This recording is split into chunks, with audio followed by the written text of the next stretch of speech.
Olá, é muito bom chegar mais uma vez até você, através desse canal Edificando o Reino. E nessa semana nós temos um assunto até um tanto polêmico para estarmos abordando aqui. Nós queremos falar um pouco acerca de divórcio e novo casamento. É um assunto que muitos pastores procuram ignorar, alguns tentam até fugir, não querem falar sobre isso, devido ao modo complexo que é. Mas nós queremos abordar esse tema à luz da Palavra de Deus. De antemão, nós temos visto em meio ao corpo de Cristo que existem duas posições bem extremas em relação a esse assunto. Eu conheço algumas igrejas que são taxativamente contra uma possibilidade de um novo casamento após divórcio. São igrejas que até quando há uma situação de uma separação, quando o cônjuge vai embora, a igreja até toma uma postura até de sustentar aquela parte que foi ferida e impede qualquer possibilidade de um novo casamento. Por outro lado, há alguns segmentos evangélicos que eu considero um tanto permissivos, que eles aceitam por qualquer hipótese a situação do divórcio, inclusive facultando um novo casamento. E muitas vezes dentro dessas igrejas, dentro desses segmentos, há pessoas que estão num quarto, quinto casamento. Mas nós vamos diretamente à Palavra de Deus. Queremos ver o que a Bíblia fala a respeito disso. Para isso eu quero considerar 3 escrituras e creio que posso trazer uma luz a você dentro do teu entendimento. Primeiramente, vamos diretamente a Mateus, capítulo 19, uma declaração do próprio Senhor Jesus. Capítulo 19 nos mostra que ele estava saindo da Galiléia, indo para a Judéia, quando de repente ele foi abordado por alguns fariseus que o queriam experimentar e lançam a ele a seguinte pergunta.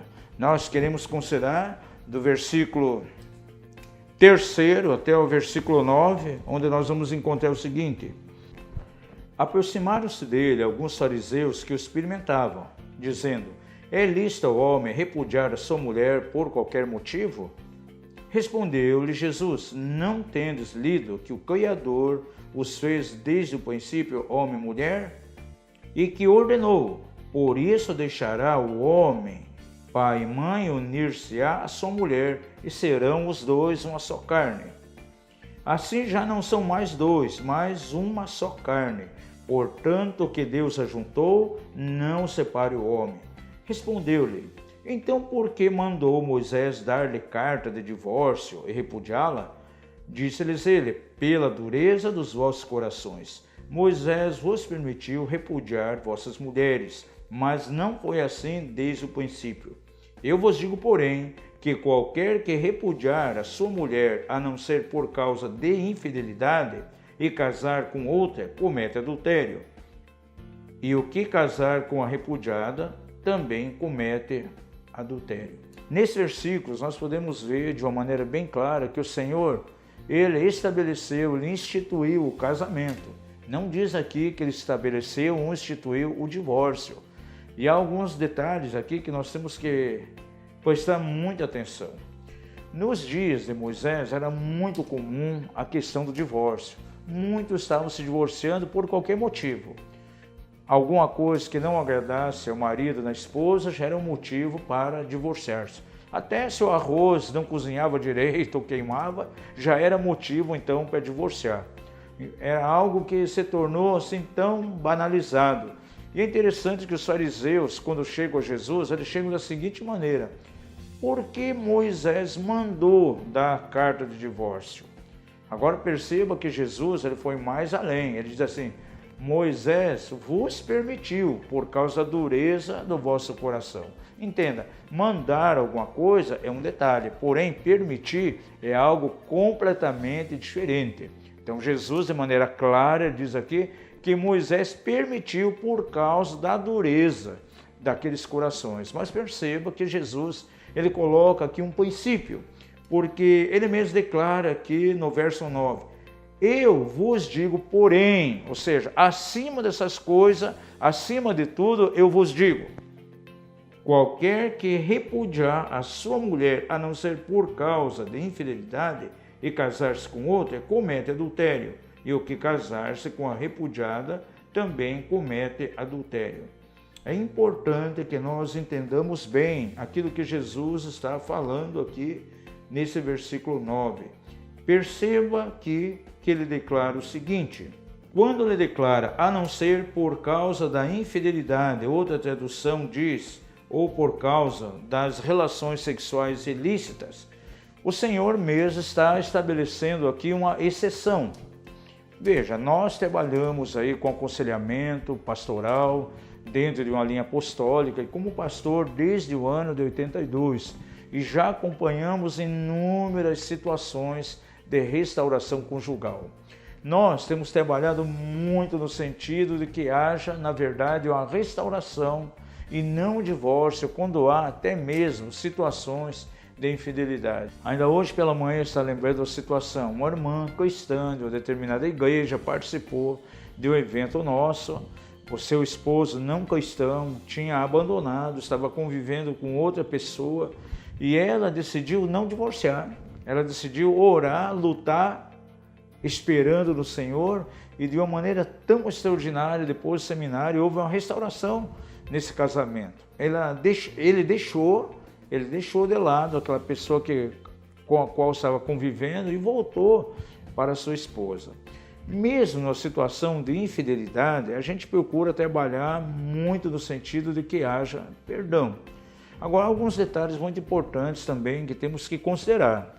Como pastor, eu vejo que cada caso é um caso. Algumas pessoas, de repente, num momento de debilidade, caem numa infidelidade conjugal, mas uma vez, num momento em que não vigiou, né, e permitiu ser levado por tentação. Esse é um lado. Agora, há pessoas que têm a prática, por exemplo, do envolvimento em casos extraconjugais e que muitas vezes estão há anos, um atrás do outro, né? Esse texto, quando diz por causa das relações sexuais ilícitas ou infidelidade, no original grego é a palavra porneia. E essa palavra porneia ela é muito abrangente, não trata somente da questão da infidelidade, do adultério em si, mas trata de homossexualismo, a questão de lesbianismo, o vício compulsivo na pornografia, a questão de pessoas que têm envolvimento sexual com animais. Então veja que é algo bem amplo. Agora considere comigo, alguém está casado e de repente o cônjuge é uma pessoa adulta, é um adúltero ou uma adúltera, mas ele tem a prática constante, não foi um deslize, ele caiu por causa de uma tentação que veio, não teve vigilância no momento. Parece que ele já tem uma vida acostumada, então, na promiscuidade, ou quem sabe na pornografia. Pelo texto que nós estamos vendo aqui, dá um direito da parte, então, ofendida, não somente ao divórcio, mas a um novo casamento. É uma das exceções que nós encontramos aqui na palavra de Deus. Veja, num caso de adultério, a pessoa comete aí um envolvimento sexual com alguém, decide ficar com aquela pessoa, não quer se arrepender, por mais que a parte inocente, a parte ferida, libera perdão, mas a pessoa diz, não, eu quero continuar nesse tipo de vida, não quero sair disso, não arrepende. Deixa então a outra parte livre para um novo casamento, né? Sendo que essa parte que provocou, ela não pode se casar de novo. Biblicamente, ele não pode contrair um novo casamento. Senão ele vai estar numa situação de adultério e vai fazer uma outra pessoa também adúltera com ele. Então, há essa regra aqui de exceção colocada pelo próprio Senhor Jesus. Ainda que nós, como pastores, consideramos que haja sempre uma restauração, porque o divórcio é uma situação que vai deixar muitas pessoas feridas, muitas pessoas machucadas. E não é só questão dos cônjuges, o prejuízo vem sobre os filhos, que traz as marcas, as feridas mais profundas. Não terão uma família como referencial, isso vai prejudicar até no relacionamento desses filhos com Deus amanhã depois. E o divórcio tem sido um desastre em nossos dias. Nós trabalhamos sempre em cima de que seja, na verdade, evitado.